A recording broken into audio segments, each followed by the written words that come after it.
I want to begin with a question, and this question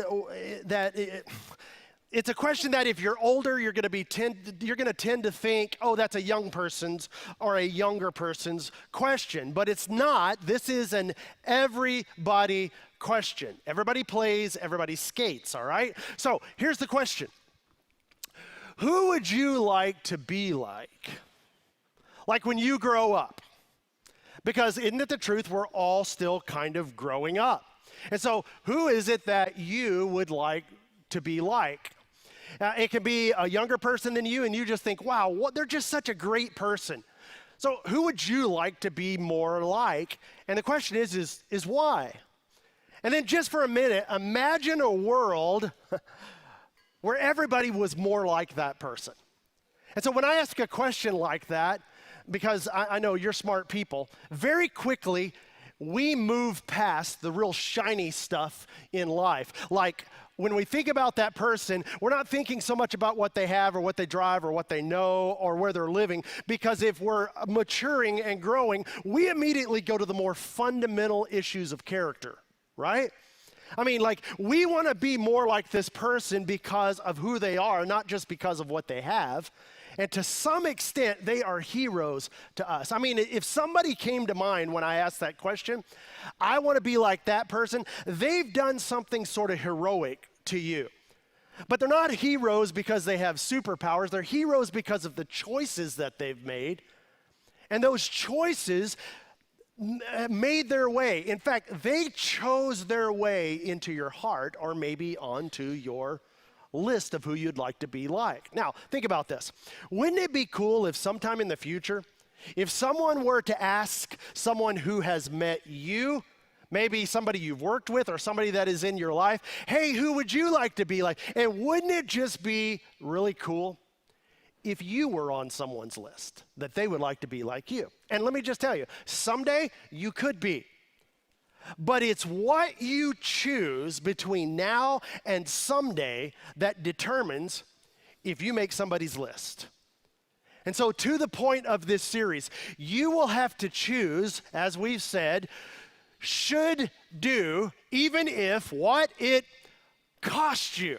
Because that's how we've been describing integrity. And so far, here's what we've said, that integrity is simply this. It is doing what you should do, even if it costs you.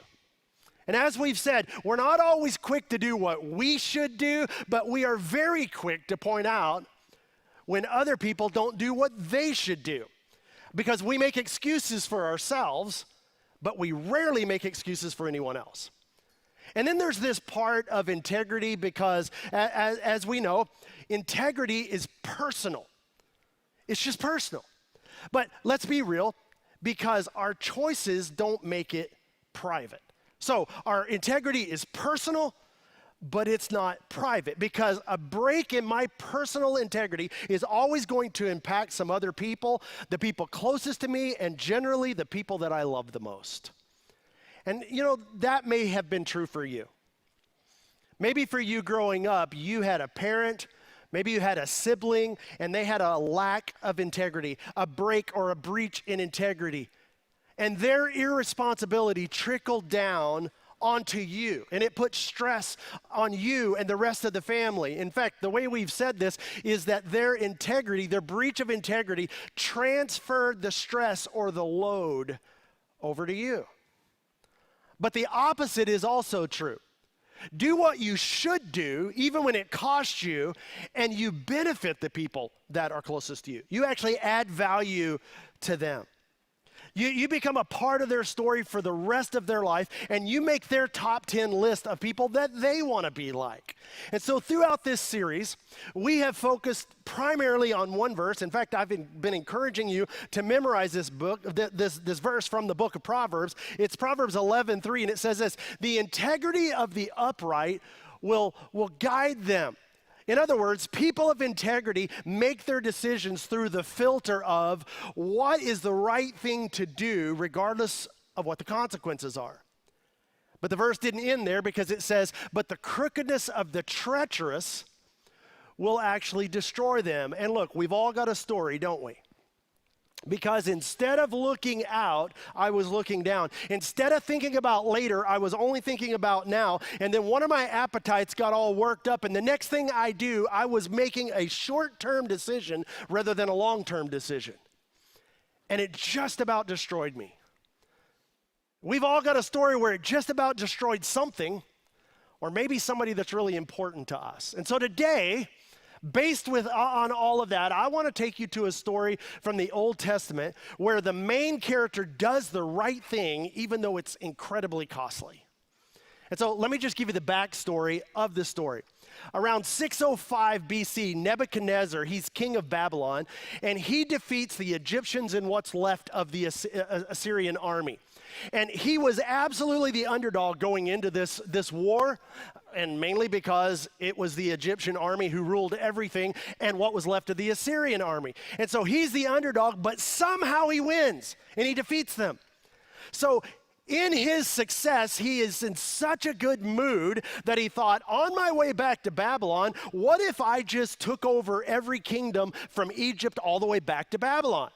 And so he goes and he shows up in Israel and he just takes over when he goes into Jerusalem, and he takes the king and he puts him on a cart and sends him back to Babylon because, get this, Nebuchadnezzar had a king collection. Now look, I don't know what you collect, right? He collected, get this, living kings. He would gouge out their eyes, blinding them. He would put gold chains on them. And then when he'd have a party, he would bring them out and say, hey, have you seen my king collection? And that's where we're going to jump into the story. And so here it is. The king ordered Ashpenaz, chief of his court officials, to bring into the king's service some of the Israelites, because he was just in Jerusalem in Israel, and to bring them into the royal family or from the royal family and the nobility. So whenever he conquered an area, what he would do is he would take the best and the brightest and the most educated, and he would basically make them slaves for his service. He would change their names and make them Babylonian citizens, and it was kind of his way of saying, hey, come to the great city of Babylon where you're going to see people all over the world, and the reason you're going to do that is because I have conquered the world. So it was this really prideful move he had. So the story continues. He said, bring these people along, these young men without any physical defect. They got to be in great shape. I want them to be handsome, showing aptitude for every kind of learning, well-informed, quick to understand, and qualified to serve in my palace. And so if you're one of these dudes, you're going to be taken into hostage over to Babylon, and you end up in a select group that's going to end up, get this, living in the palace. And you'd think, oh my gosh, you've won the lottery.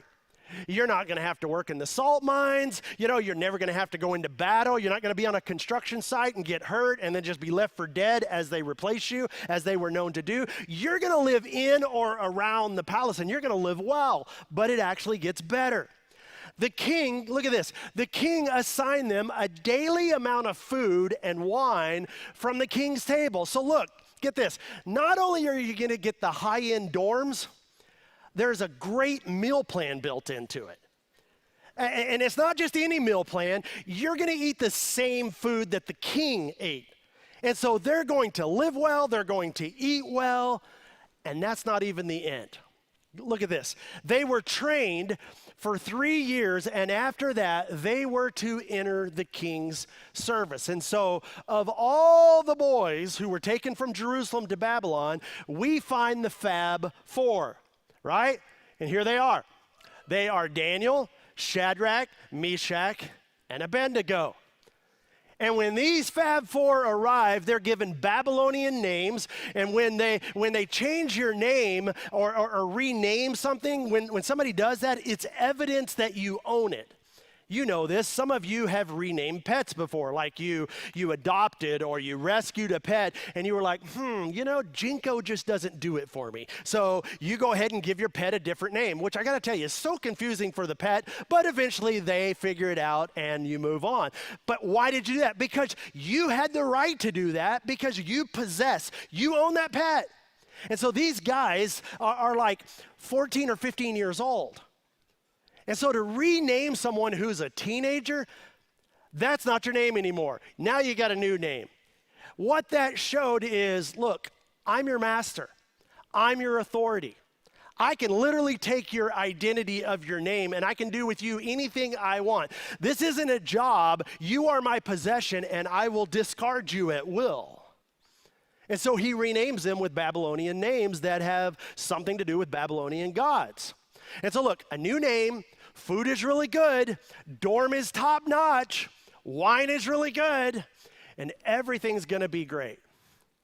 And this is where the story takes a very strange twist. But it's a twist that actually makes this story worth telling and worth remembering. In fact, without this twist, we wouldn't even know the story. It goes like this. But Daniel resolved, meaning he made up his mind. He decided, Daniel resolved not to defile himself, which literally means I'm not going to pollute or to stain. He decided not to desecrate himself, not to accept the fact that he's anything other than what he knew he was. And he makes a decision at 15 years old not to defile himself. With what? Well, I'm not going to defile myself with the royal food and the wine. And at this point in the story, we want to go, wait, Daniel, hang on, time out. You got a good gig here, right? So don't go messing with this gig because of some religious idea that you have. Think this through, okay? Look, Daniel, listen, you're a long way from home and your God is Yahweh back in your home, but Murdoch is God here. And so you're not in Kansas anymore. And so you just need to think about this for just a minute. And look, don't go off making some crazy religious decision that's going to alienate you and steal away this amazing opportunity that you have. And yet Daniel made up his mind not to eat the food, not going to drink the wine. Why? I mean, why is that such a big deal? I bet you've heard someone pray this before. Bless this food to the nourishment and strength of our bodies. Some of you may have prayed that. Maybe your grandmother prayed that. Maybe your dad prayed that. We don't really think much about it, but this kind of prayer actually points to the chain of events that ancient people took very, very literally because so many of them virtually lived on the edge of starvation so often. Here was how they thought back then, right? Is that it is God who brings the rain that supplies the food that goes into our body. And when it goes into our body, we find ourselves living healthy. And because we're healthy, now we have this opportunity to live in prosperity. But the problem for Daniel was that Nebuchadnezzar's food was blessed and provided by Marduk, the god of the Babylonians. And so Marduk would have been credited for his healthy body and prosperity and anything good that Daniel did. Here's what they would have said, that the blessings of Marduk brought you food that put it into your body and you are healthy and living in prosperity because of that. So eating that food would be like an admission that Marduk was a greater God than his God, Yahweh.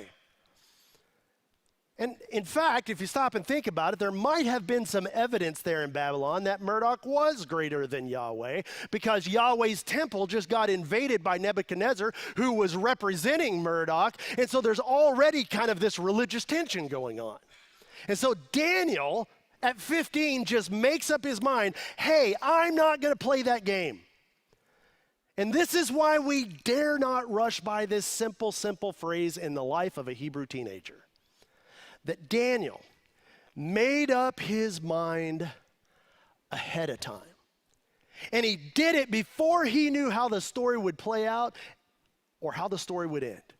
Again, the only reason we know this story is because he made up his mind ahead of time. And here's why that's important for every one of us. When you think about your story, and as you experience your day-to-day temptations, and experience opportunities to maybe sacrifice your integrity in order to get ahead or to get something that you don't normally get, When you have the willpower, the self-control, when you feel maybe the shoulder tap of the Holy Spirit maybe on your heart, and you decide, you know what, I'm not doing that. I've made up my mind ahead of time, and when you do that, you set yourself up to experience in your story what Daniel experiences in his. Because when we refuse to do what we should do because of what we might lose or the opportunity we might miss, the story not only is not worth telling, but a story that has potential. Maybe when we give it up, we lose the potential to maybe motivate and inspire people around us and maybe the future generation. One of the reasons Daniel was able to do this is somehow at 15, he remembered what we forget. And then we normally remember this when it's too late. And it's simply this: that one breach of integrity leads to another. And not only that, the first breach makes the second breach a lot easier. And unfortunately, every one of us have a story. Well, I already did it once, so I might as well do it again. I told myself I would never, ever, ever do that, but I did it. Like I went there, I crossed the line, and now here's another opportunity in front of me to do the same thing. And why not? I've already crossed that line once. What's it matter? And I had never.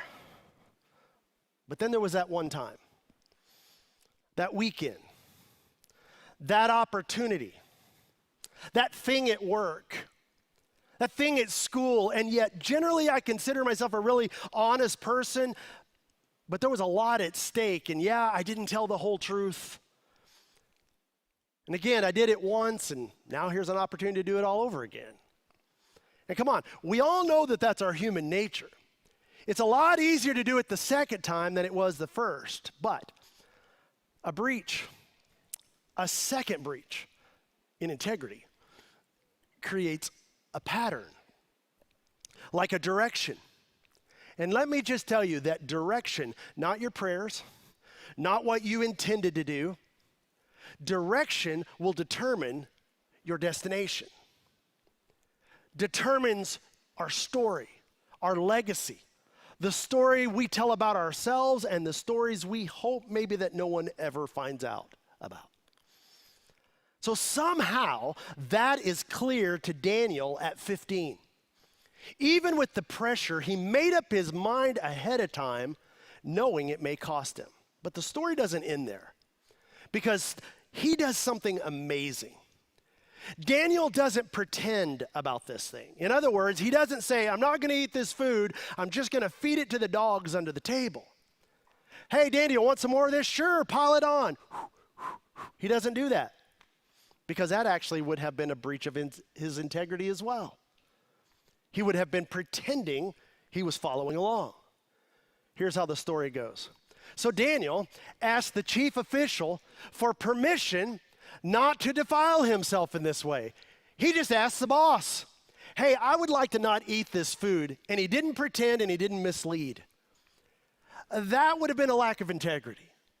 And by asking for permission not to eat the best food from the king's table and letting the decision be made known rather than hiding it, Daniel sets the stage for what would be the first of many chapters in his life that God would use in amazing ways during this period of history.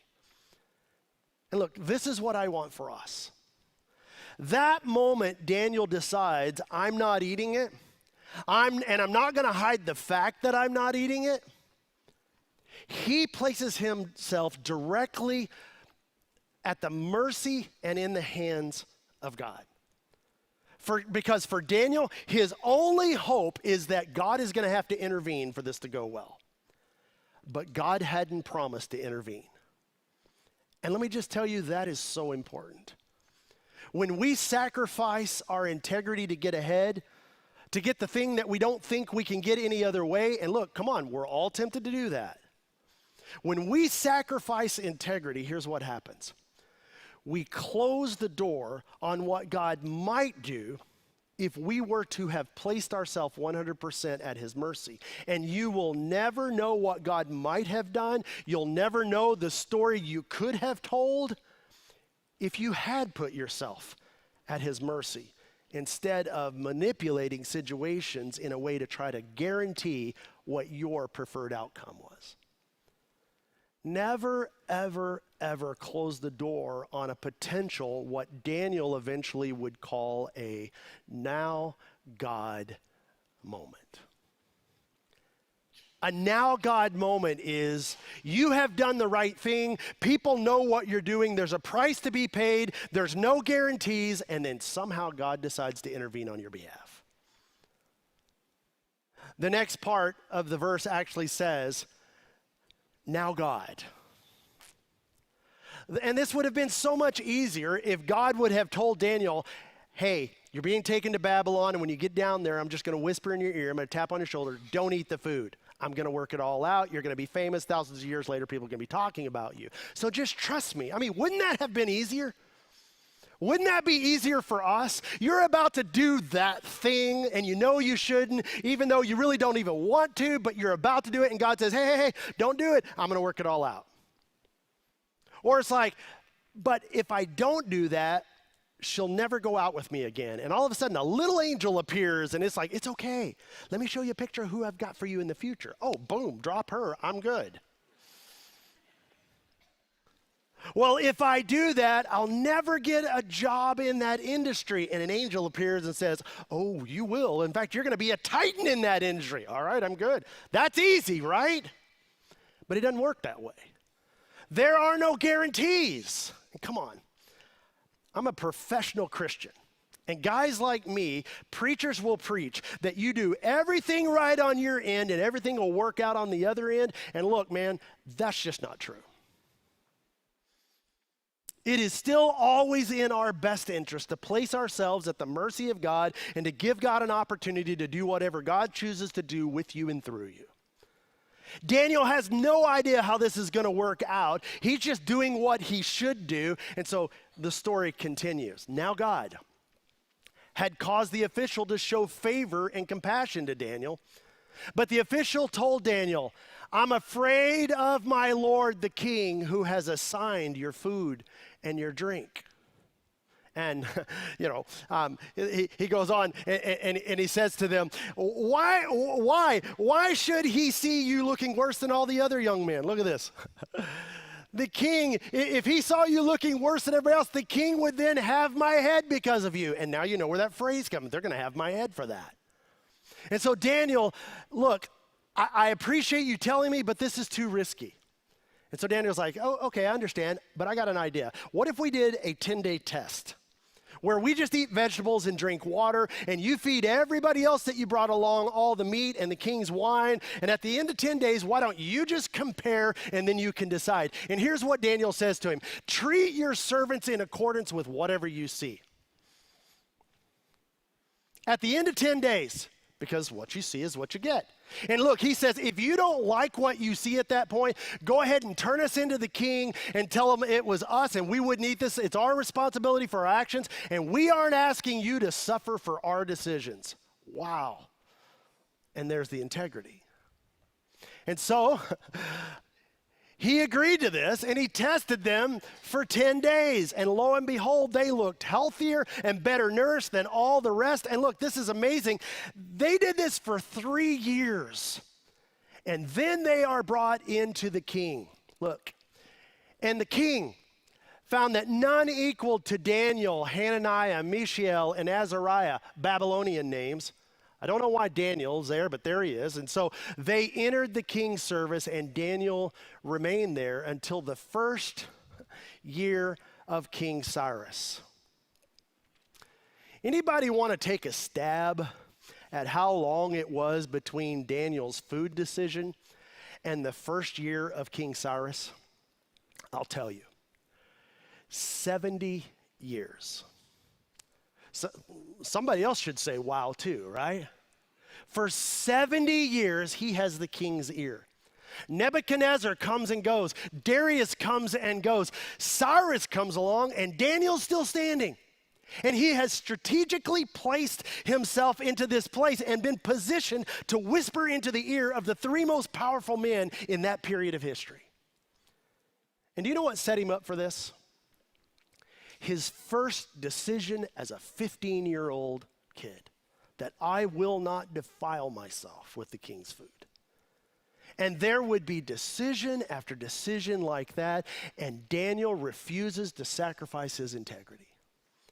And the biggest test would happen 55 years after that decision, because the Persians had now replaced the Babylonians, and King Darius is the king of all kings, and he decides he's going to reorganize the entire empire, and so he appoints 120 governors, and then he appoints 3 administrators to administrate the 120 governors, and he's just going to play golf.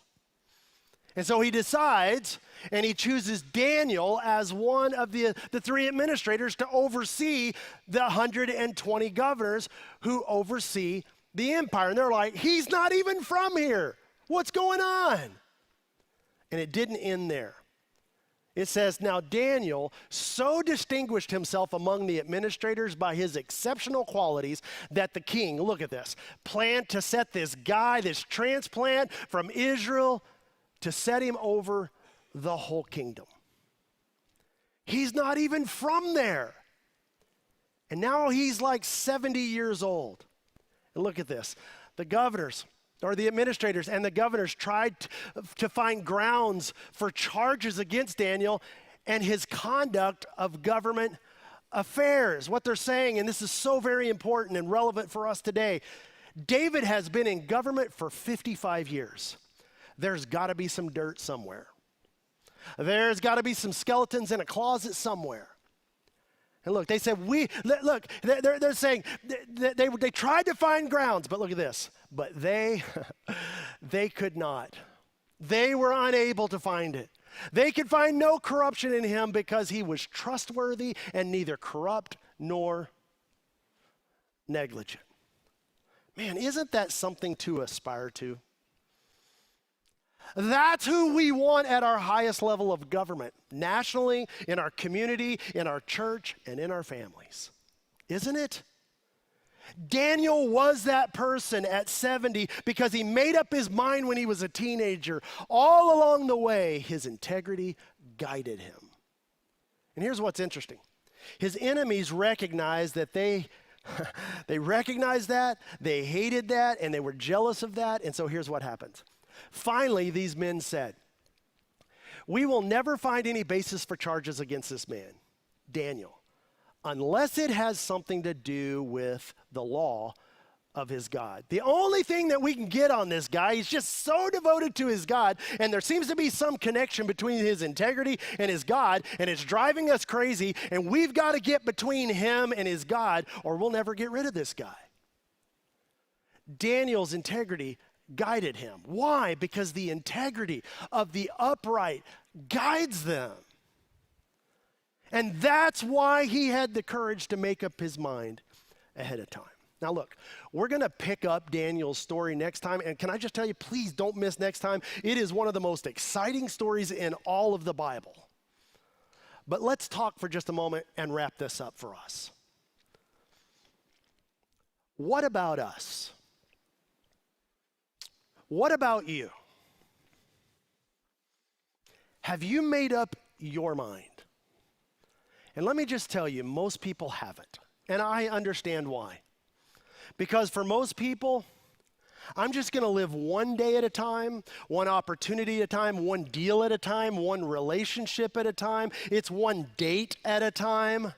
Because I don't want to pre-decide, because if I pre-decide, that just locks me in and it locks some people out and locks out some opportunities. See, pre-deciding you're going to have integrity, and I'll just say it because we're all going to be thinking it, pre-deciding to do the right thing no matter what it costs is limiting. It will limit you to do this. But if you don't decide ahead of time, integrity won't guide you. Do you know what's going to guide you? Fear. And specifically, the fear of missing out will guide you. You're not going to decide ahead of time because I don't want to miss out on her. I'm not deciding ahead of time because I don't want to miss out on him. I don't want to miss out on that.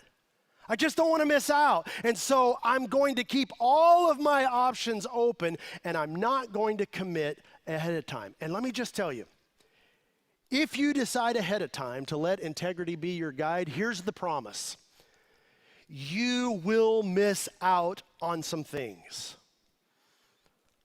But the truth is, most of us have lived long enough to know that if integrity had been our guide starting as a teenager, we would have missed out on some things that now haunt us for the rest of our lives. We would have missed out on some shame. We would have missed out on hurting some people we didn't want to hurt.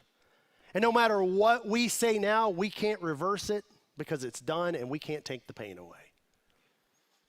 If we had made up our mind ahead of time, yeah, we would have missed out on some things. But I doubt very many of us wish we could go back and live a life with less integrity. The world does not need more people or more leaders who just make it up one day at a time. And you don't want to be that way because your family doesn't need that either. Isn't it inspiring that they could find no corruption in him because he was trustworthy and not corrupt or negligent? Wow. I mean, isn't that the person you want to hire? And the answer is yes. Because look, you were reminded when I asked you, who do you want to be like when you grow up? See, this question causes us to sit up straight and look out at later, not just now. And so look, if you haven't already made up your mind, here's the promise. If you make up your mind to do the right thing, even if it costs you, and it will cost you, there is a price, but you're not going to look back and regret that decision. So would you make up your mind ahead of time to be the person you want to be? To be the person that people who love and trust you are hoping you will be, even if it costs you. Would you make up your mind to do what you should do, even if it costs you? And when you realize it's going to cost you, get ready. Because it's at that moment that you are at the summit of perhaps something amazing. The start of the story that you may tell the rest of your life because you did what you should do and God came through for you because you created, by putting yourself in that position, a now God moment for you and for the people who love you and the people who are looking up for you and to you. And that is how you make someone's list that wants to be like you. Because while it's your integrity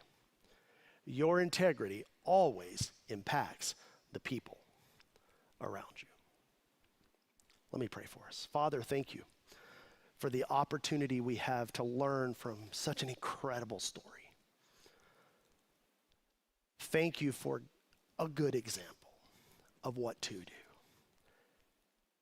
And so, Father, would you help us, even in this moment? There are those of us right here listening to this message, and we're at that point where we need to make up our mind. And so, Father, as we weigh that in the balance, would you help us to be inspired and motivated by a story like Daniel's, to do what we should do, even if it cost us. And we ask it in Jesus' name.